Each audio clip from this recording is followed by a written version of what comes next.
Hello, queens, mistresses, goddesses, badass bitches, and however you identify, and everybody in between, and subs, and pets, and losers. How the hell is everybody? I have a good one today. By the title, I'm sure you're like, ooh. I'm sure YouTube will flag me for it, but I don't see why. Okay. The reason why I brought this up is because somebody I used to be, I'm trying not to have my phone fly. Somebody that I used to, they were like an acquaintance. When I had my motorcycle, there was a group of people I used to ride with. And let's just say I was the most kind of like liberal person out of all of them. They're pretty conservative, blah, blah, blah. But, you know, the whole point was like, don't talk politics. We're not here to whatever.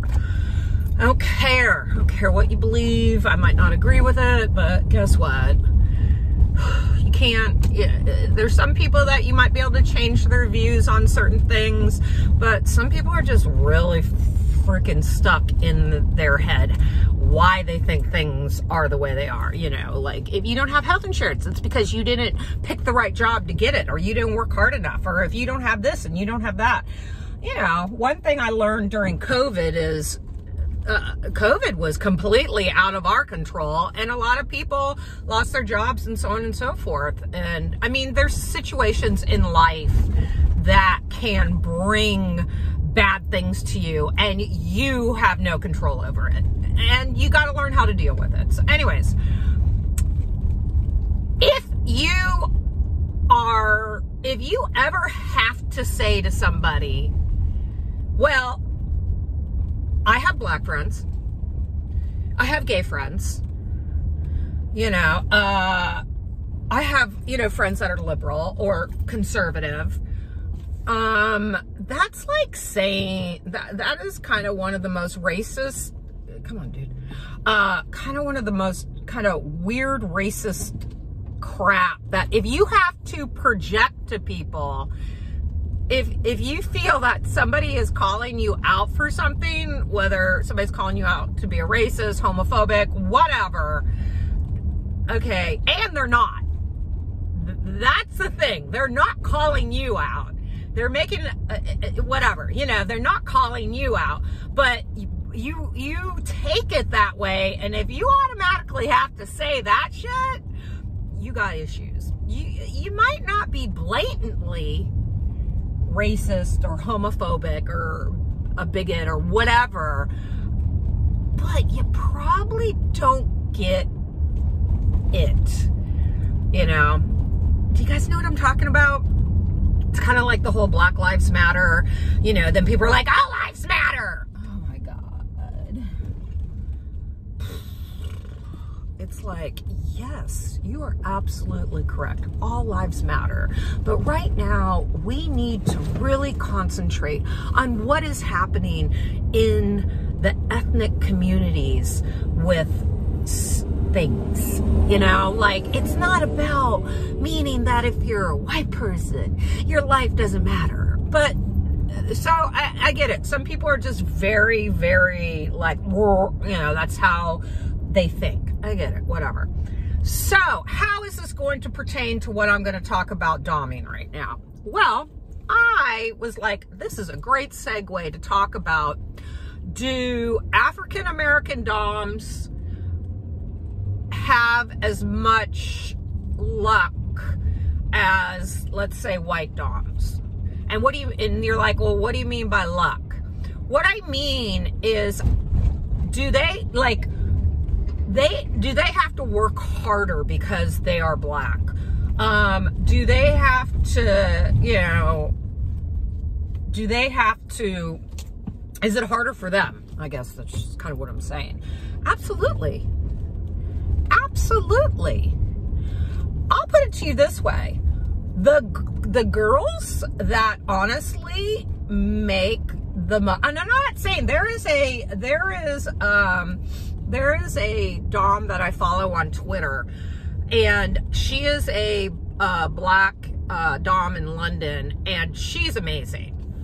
This bitch is amazing. Her name's Miss Carmel, but I think her Twitter handle is the Nubian Goddess, because her Twitter always gets shut down, so she like just changes it. But she's been doing it a long time. She's very successful, you know, whatever. But do I believe that, you know, if you take a black Dom and a white Dom, who's gonna be more successful quicker? And it has nothing to do with the Dom, okay? So don't get all your panties in a wad. It has to do with how society is being brainwashed. It happens even, and one thing I have to say, being in the sex industry, as long as I've been in the sex industry, I never was like the blonde hair, cute little nose, you know. I always had tattoos. Like I said yesterday, now tattoos are like, okay, you know, but oh, you got tattoos.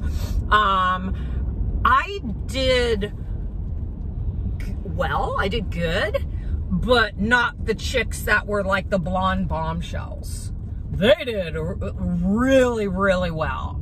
And it's kind of, and with, it's kind of how society has even, and then Lord forbid, the black performers, whether they were male or female, it was extremely hard for them to become popular, because I hate to say this, but if you were, you know, starting your movie career and they're like, hey, will you do an interracial scene? And you're like, oh, I don't know. It had nothing to do with the person being black or anything. It had to do with you losing fans. This is true shit. You gotta remember, I got into adult films in the 90s. And it was just weird. But you really had to be careful. You know, things have come such a long ways, but yet they haven't. I see black Doms who work their asses off and are gorgeous and know what the fuck they're doing, and they are like pros. And I hurt for them when I see sometimes they're like, Jesus Christ, why the fuck am I having to like work 50 times harder than Buffy over here? And I'm not shaming white people either. Hi, you know, this is not about me shaming races or anything. This is about, like, I live in this world and I see it. So, like, the whole when people are like, we don't have white privilege. Yes, we do. I don't care. Like, yes, we do. It's how society has fucking been programmed. And everybody thinks, well, it's different now. Bitch, I mean, I live in Georgia. It is crazy here, some of the stuff people will say and how people think. I grew up in San Francisco, in the city, not the outskirts, in the city. I didn't, like, you know, when it's irritating when, you know, white people go, I don't see color. But honestly, I didn't. I didn't realize there was anything wrong with people being, and there's nothing wrong. So let me say that before I get fucking attacked with, you know, somebody being black, Asian, Hispanic, you know, I'm what, whatever. I just was never taught that. And then when my family moved me to fucking Florida, the Redneck Riviera,